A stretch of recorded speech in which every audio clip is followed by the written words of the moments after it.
Okay, I am still traumatized today. I'm trying to get past it, trying to move past it. But what happened was over the weekend we were going to load the kayak into the truck so we could bring it to the lake so I could fish in the kayak. One of my favorite things to do is to go fishing in a kayak, and which is really just means that I'm too cheap to buy a boat. But we were about to load it in the truck, and then we noticed a spider in the kayak, and it was not just any spider, it was a black widow spider, which had laid, there was an egg sac. There was a black widow spider and an egg sac in the kayak. Now, that's literally my nightmare. I mean, in a very literal sense, that is my nightmare. That is my worst case scenario. Well, I guess worst case scenario is that we don't notice it. I get into the kayak, and then I'm out in the lake, and then the black widow spider jumps out and tries to bite me in the eyeballs. That's the worst case. This is like very close to the worst case scenario. And anyway, what could I do then in that situation aside from burn the kayak, burn the truck, burn my house, burn myself? I jumped into the fire myself. I looked pretty good afterwards, considering. And so now I can never kayak again, and I can never walk out of my house ever again. Now, you might say that it's very girly of me to react this way to a spider. I am terrified of spiders, I admit. But I would respond to that in two ways. Number one, how dare you, sexist. Number two, spiders are actually demons. They are from hell. They crawled out of the cracks in the ground from hell, and it's in the Bible. It's right there.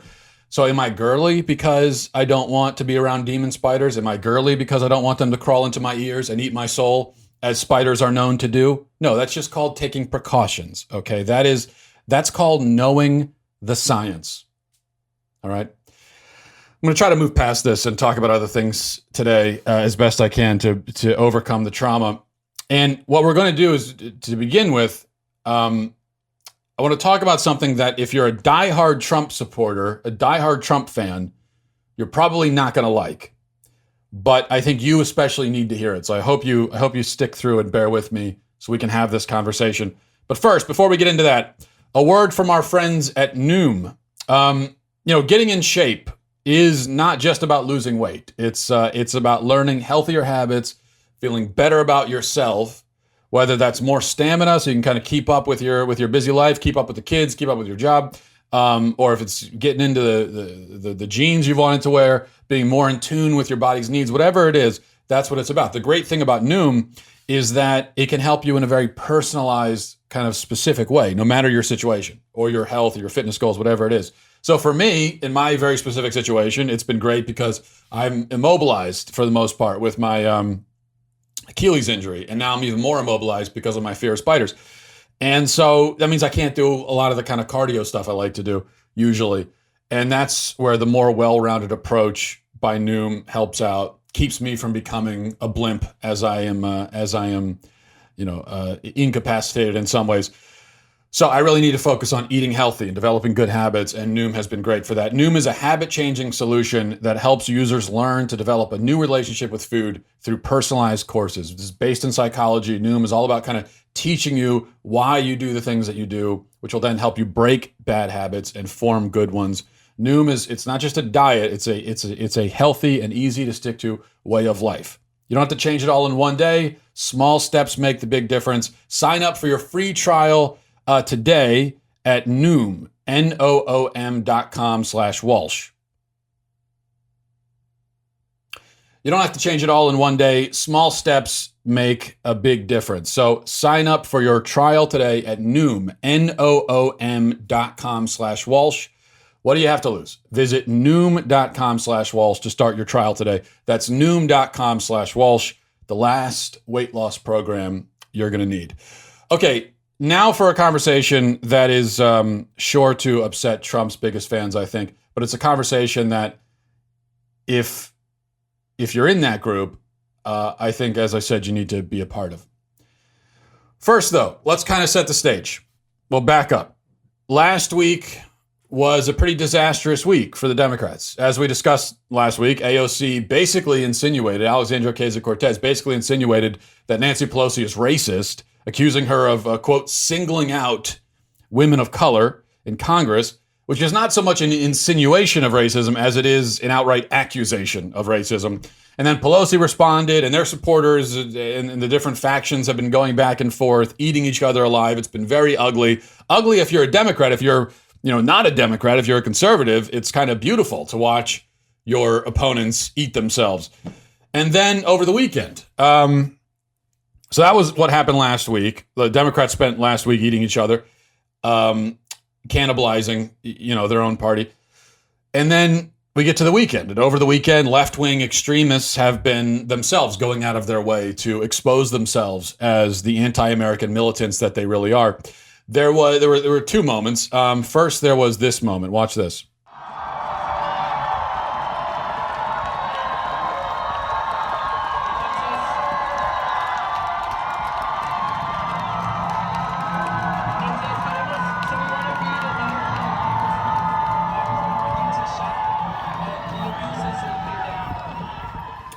Those are leftist protesters at an ICE facility in Colorado ripping the American flag down and replacing it with a Mexican flag. And I have to tell you, I'm very glad they did this. I'm not glad to see the flag disrespected, but I'm glad, I'm always glad when leftist radicals expose themselves as the radicals they are. I'm glad when they make their true intentions known. I'm glad for the truth to be shown and for people to see it. They really do hate this country, and they really do want to bring illegal immigrants in here in order to upend and destroy our country. That's very clear. I mean, that's what the symbolism there means. When you tear down an American flag and replace it with a Mexican flag, that's what you're doing. And then also on Saturday, something I was not glad about because of the violence and the fact that someone died in the process, an Antifa terrorist waged an attack at an ICE facility in Washington State. He came with explosive devices, a gun, and he was eventually, thank God he didn't succeed in hurting anybody at the ICE facility, but he himself was shot and killed by police. This is an incident that should get a lot of attention. Now, we know that the leftist media is going to ignore it, but this is, someone deeply affiliated with and involved in Antifa, someone who's been arrested in the past, who's going now with a gun and incendiary devices and attacking a government facility. I mean, Antifa is a terrorist organization, and that is becoming increasingly clear. And they themselves, the Antifa members, are increasingly less shy about, acting like terrorists and exposing themselves as terrorists. So we should be talking about that. We should be talking about the flag thing. We should be talking still about Democrats, the infighting and everything. But we haven't been talking much about that this weekend because instead we've been talking about Donald Trump's tweeting. Donald Trump has a policy, it seems, where he will not let his enemies destroy themselves for very long. When his enemies are destroying themselves, Donald Trump just compulsively needs to jump in and say, no, put some of the negative spotlight on me. I'm not going to let you guys make idiots of yourselves, okay? I'm still here. He needs to bring the negative spotlight back on himself. He is constantly bailing out his opponents by saying dumb stuff that gives them an excuse to change the subject and get back to talking about him in a negative way. Constantly. He's constantly doing it, and he did it again in a big way this weekend, referring to what is annoyingly now, I guess, called the Squad. I mean, you couldn't think of a more annoying name for these for this collection of people. But the freshman Democratic representatives who have been warring with Pelosi lately and who have been, getting just sucking all the air out of the room and getting all the attention. It's Ilhan Omar, Alexandria Ocasio-Cortez, Rashida Tlaib, and Ayanna Pressley. Okay, those are the four representatives that are in this unofficial group now. And referring to them, Trump tweeted this. He said, "So interesting to see progressive Democrat congresswomen who originally came from countries whose governments are a complete and total catastrophe, the worst, most corrupt and inept anywhere in the world, if they even have a functioning government at all, now loudly and viciously telling the people of the United States, the greatest and most powerful nation on earth, how our government is to be run. Why don't they go back and help fix the totally broken and crime-infested places from which they came? Then come back and show us how it's done. These places need your help badly. You can't leave fast enough. I'm sure that Nancy Pelosi would be very happy to quickly work out free travel arrangements.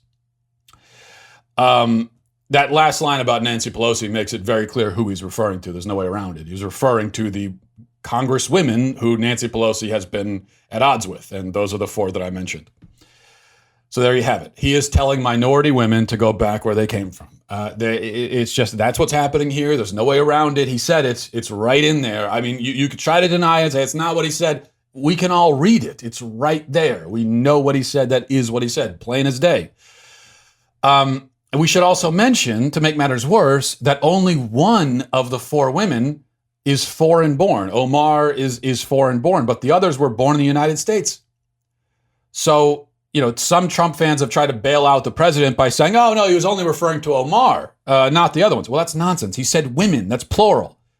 And he's continued to tweet on this subject, just continuing to keep it, to make sure that we continue talking about it. And he always talks about it in a plural. He's not just talking about Omar. He's talking about all 4 of them. It's very, very clear. Now, again, as a Trump fan, you could deny it. You can tell each other and yourselves, that's not what he meant. But everybody else knows what he meant. And no matter what you say, you're not going to change what other people know to be true. You see, that's the problem. So he is also telling people who were born in this country to go back where they came from. Now, the other rationalization I've heard from some Trump fans, they say, oh, no, he wasn't saying go back to the countries where they originally came from or where their families came from, but go back to their districts as Congress people, go back and fix it. He said countries. He literally said countries. He started the thing by talking about countries they came from, and then he said go back. So clearly, yes, he is telling these people who are, again, only one of them is actually foreign born to go back where they came from. You can't get around it. You just can't. He's telling minority women to go back where they came from, which is a monumentally stupid thing to say. Such an absolutely dumb, ridiculous, idiotic, unforced error that can only hurt him and the Republicans and conservatives. It cannot do anything good. There's nothing good that can come of it. Period. Not surprised by it, because Trump, as I said, is constantly doing this kind of thing. He's constantly getting his message across in the worst possible way and stepping on every landmine in the process and seemingly determined to make sure that he confirms all of the worst things that that his enemies say about him.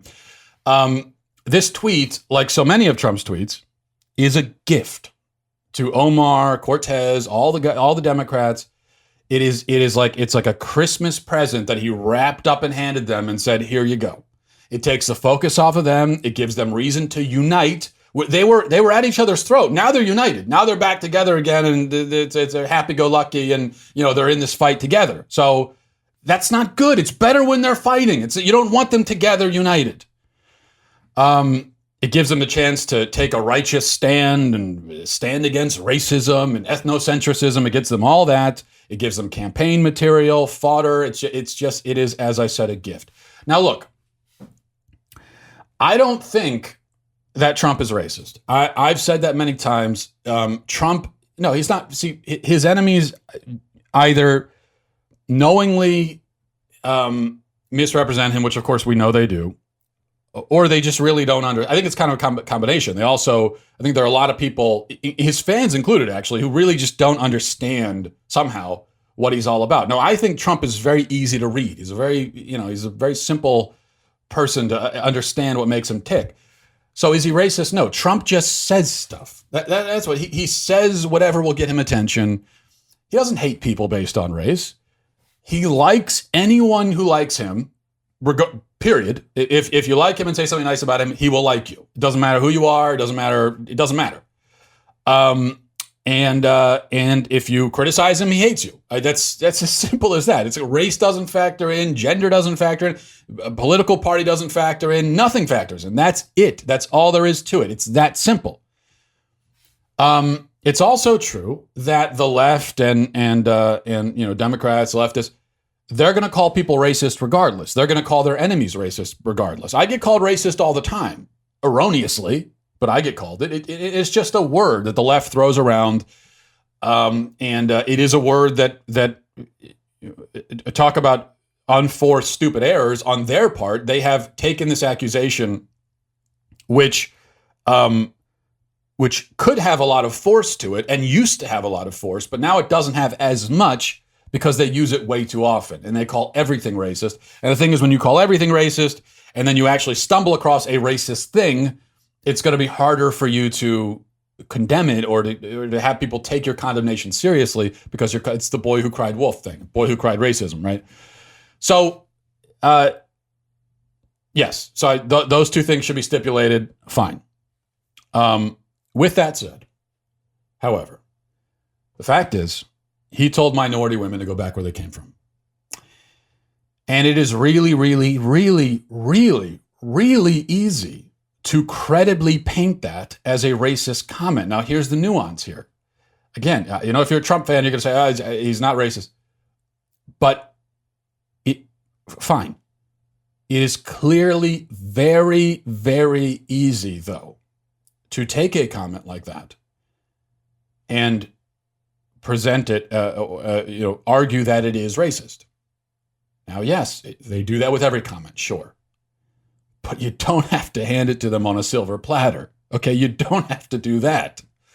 You don't have to put yourself in a situation where you're trying to argue, you could tell minorities to come back where they came from and it's not racist. Let me explain why.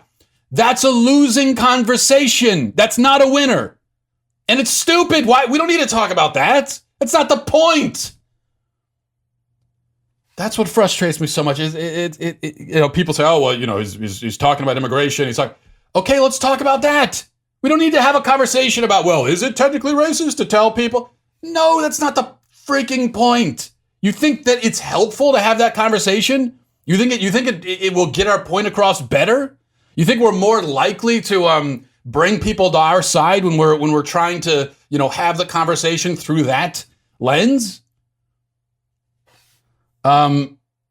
It's like the thing where he said, there are fine people on both sides after the neo-Nazi rally in Charlottesville. Now, Trump fans, again, are very quick to point out that if you look at it in context, that's not what he said. He wasn't referring to the neo-Nazis. He was trying to say that there were other people there who were not neo-Nazis, who were there for other reasons, and that they could be fine people. I get that. Okay, yes, that's true.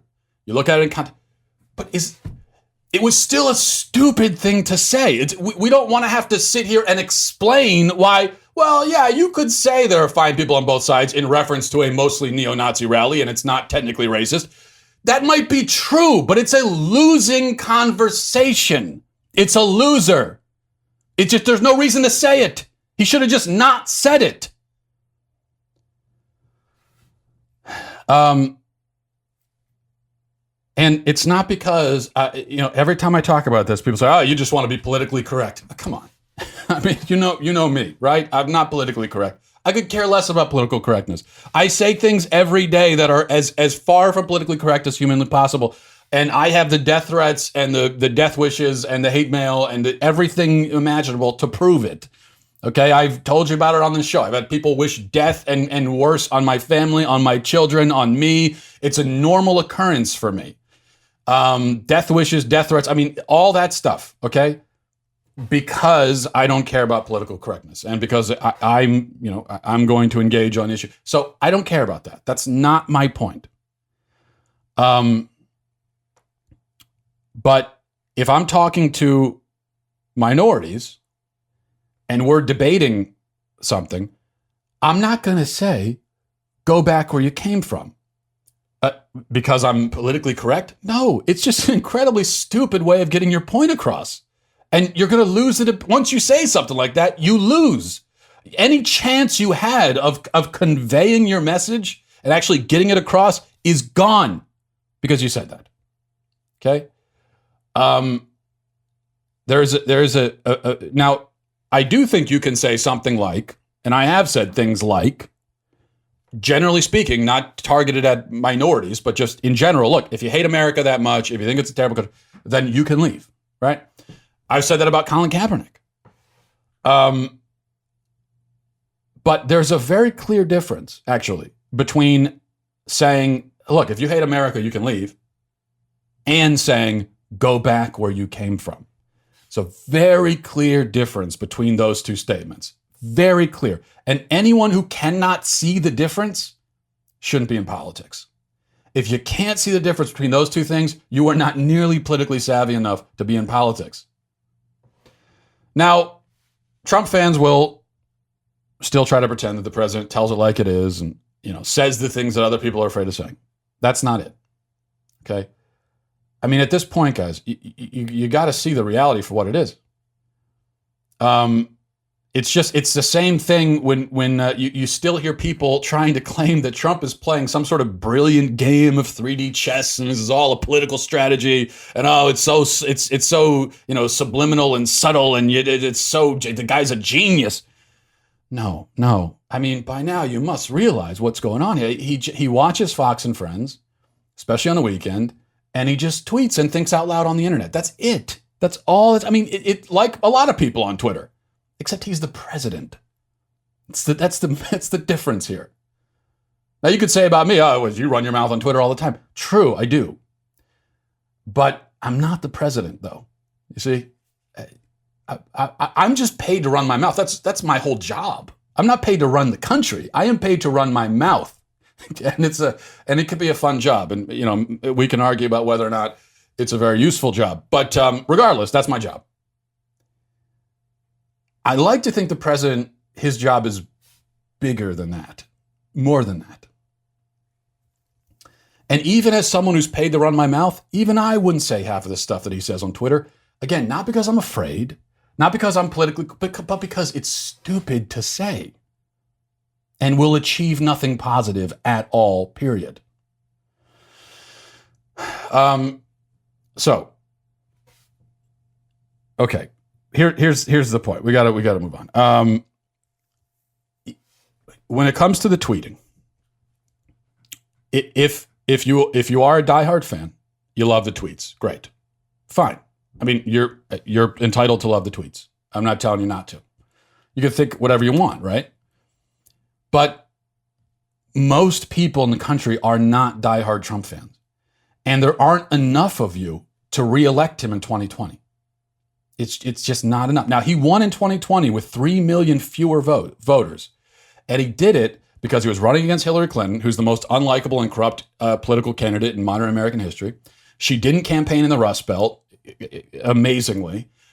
She was being investigated by the FBI during the campaign.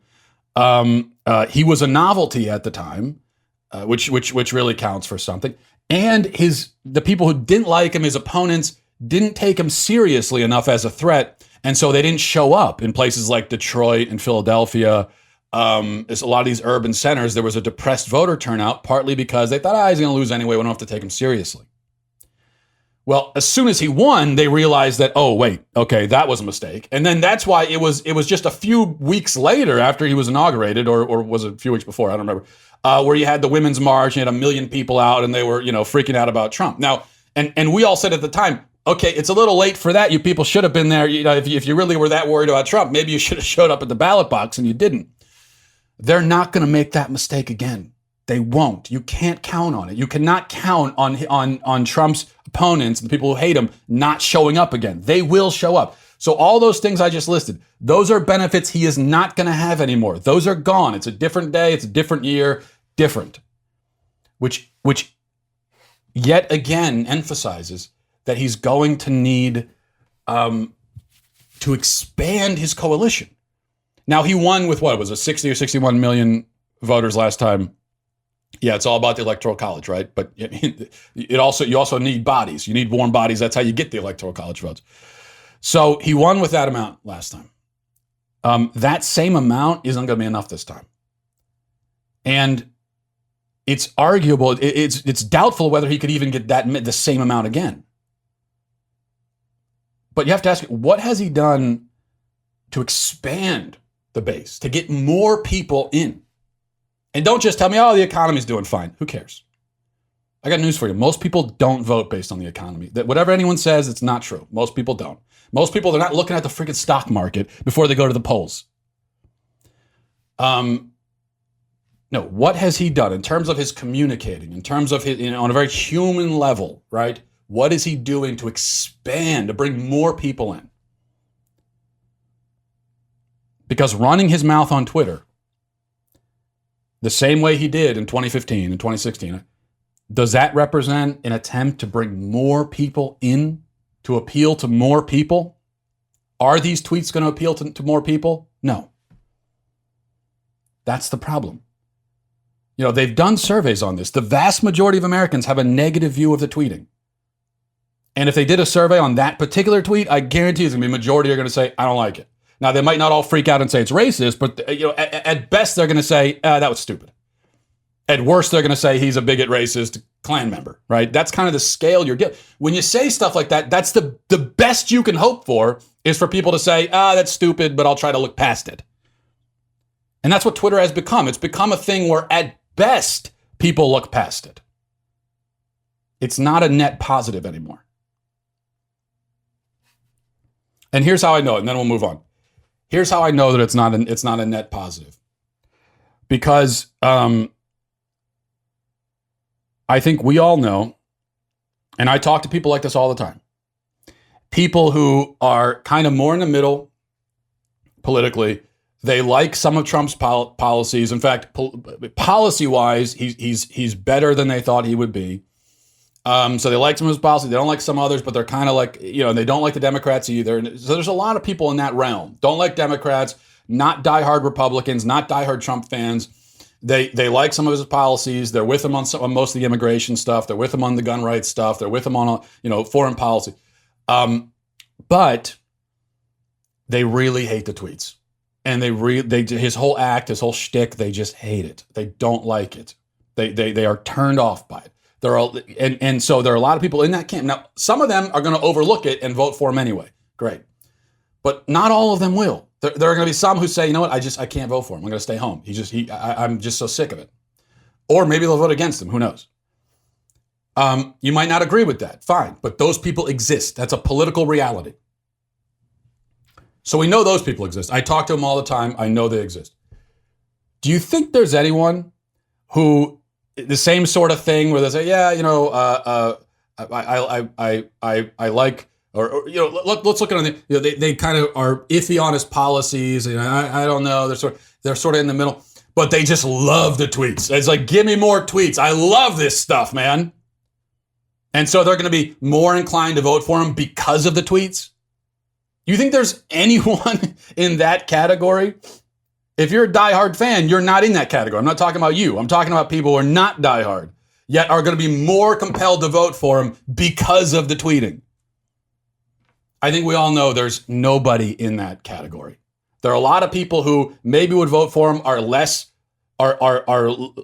excited about it because of the tweets. There's nobody who are a maybe but are more excited because of the tweets. And so that tells us that it's not good. Politically, it's not good. And he's killing himself and he's giving gifts to the Democrats. And if you really are a Trump supporter and if you really hate the Democrats and you don't want them in control, you got to stop encouraging this stuff because it's not helping. All right. Let's see. What else do we want to talk about? Let's go back. Let's go back briefly. And I talked about the Democrats embarrassing themselves. Let's look at one of the embarrassing Democratic moments that Trump has so helpfully distracted us from. Alexandria Ocasio-Cortez, at a hearing on Friday, tried to take the former head of ICE to task. In fact, before we play that clip, it's a great clip. Before we play that, actually, she was at this hearing, and first of all, she insisted on being sworn in, even though she was told, "Well, you don't need to swear in. We don't swear people in for this." She insisted on it.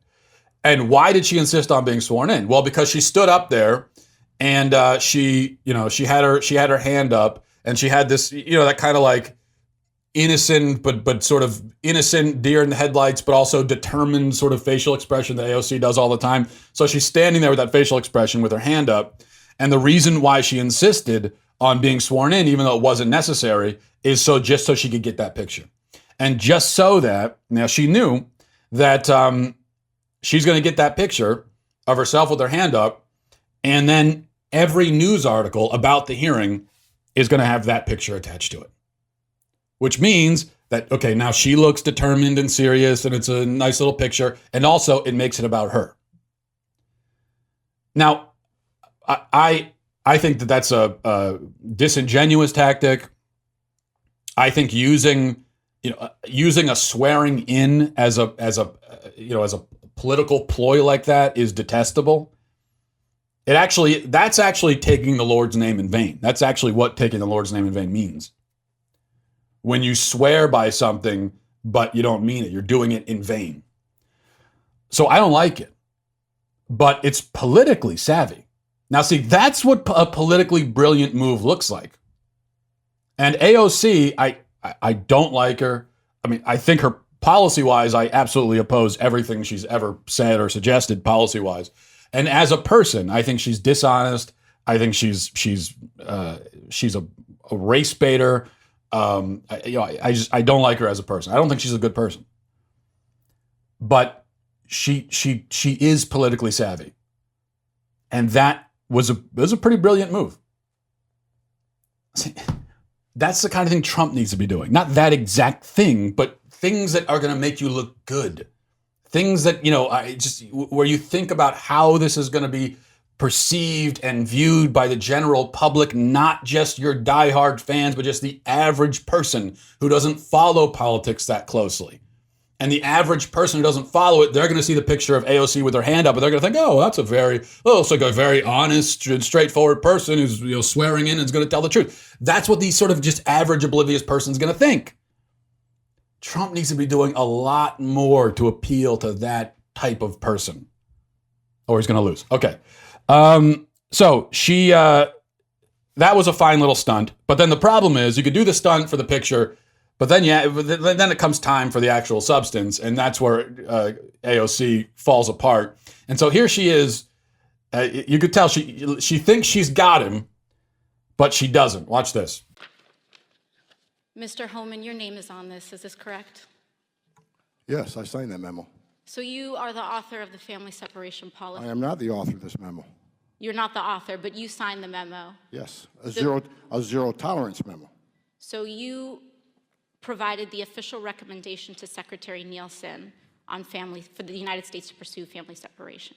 I gave Secretary Nielsen numerous recommendations on how to secure the border and save lives. But it says here that you gave her numerous options, but the recommendation was option 3, family separation. What I'm saying, this is not the only paper where we've given the Secretary numerous options to secure the border and save lives. And so the recommendation, of the many that you recommended family separation. I recommended zero tolerance. Which includes family separation. The same as is with every U.S. citizen parent gets arrested when they're with a child. Zero tolerance was interpreted as the policy that separated children from their If I get arrested for DUI and I have a young child in the car, I'm going to be separated. When I was a police officer in New York and I arrested a father for domestic violence, I separated that father Mr. from his Holman, family. with all due respect, legal asylees are not charged with any crime.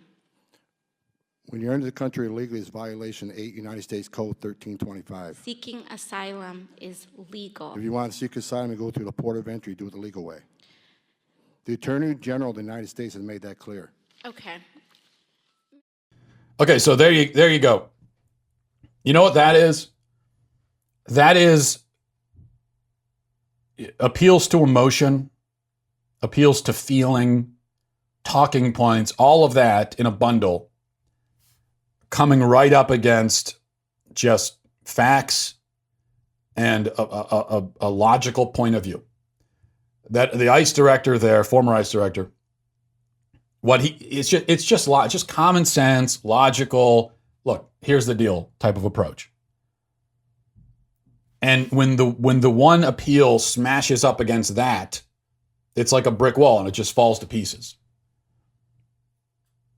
And so she just, that was just a beautiful moment because she just disintegrated. She had all of her talking points. Oh, you're separating families. And he says, yeah, well, that's what happens when you arrest somebody. Of course we are. That's not the point. Okay, this isn't some ploy, if you get arrested for DUI or something, you have your kids in the car, you're going to be separated from your children. And you're also going to be locked in a cage. And if you want to put it like that, of course, it's going to make it seem worse. But it's actually just, what else are you going to do? Are you going to put the kid in jail with the parent? That would be a heck of a lot worse than separating them. But when you're in a position where you've got somebody breaking the law and you need to detain them, there isn't any sort of happy or nice way to do it. It's kind of a lose-lose regardless. A lose-lose for the person, especially, who's being arrested. And if they've got kids, if they've got a family, it's just going to make it even more difficult. But you still have to enforce the law, obviously.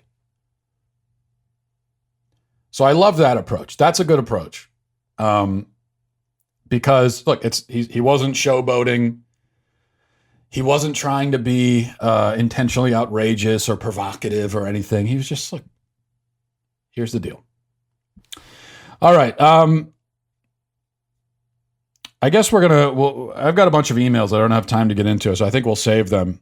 I also wanted to mention, I think it's September 20th. I don't know, look it up, but there is this Facebook group, which I can't tell if it's serious or not. You can't tell anymore, especially online, if people are being serious or if they're just crazy. For the longest time, the whole flat earth thing, there's flat earth groups online and flat earth YouTube people. For the longest time, I really thought that all that stuff was ironic and people were just kidding around. And it was just sort of this inside joke.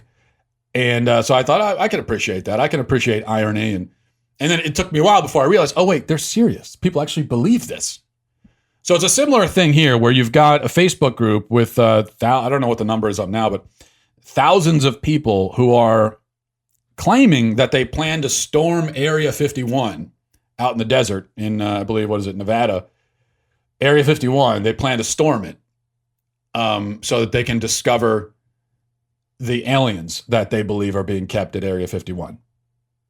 The Facebook group, the description says, let's get them aliens.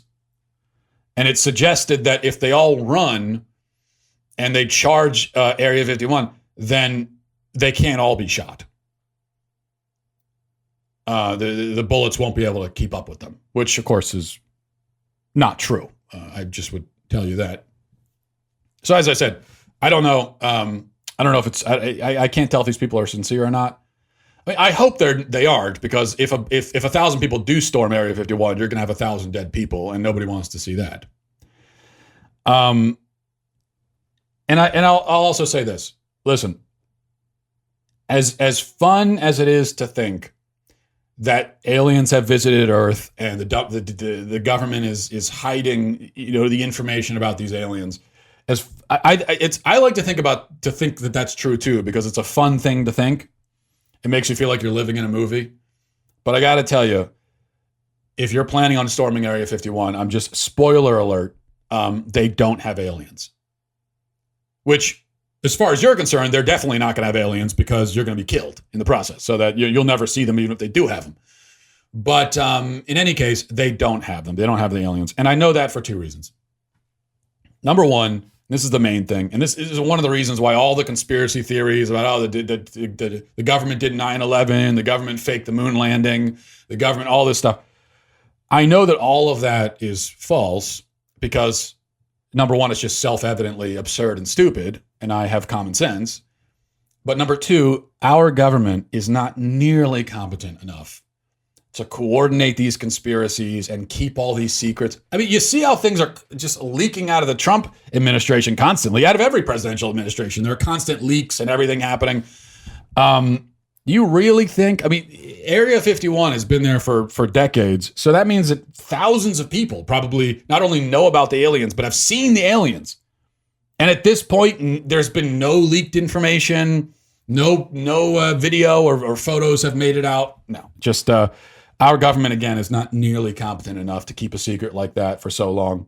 And then number two, also, I do think there are aliens out there, but They have never made it to Earth. They never will.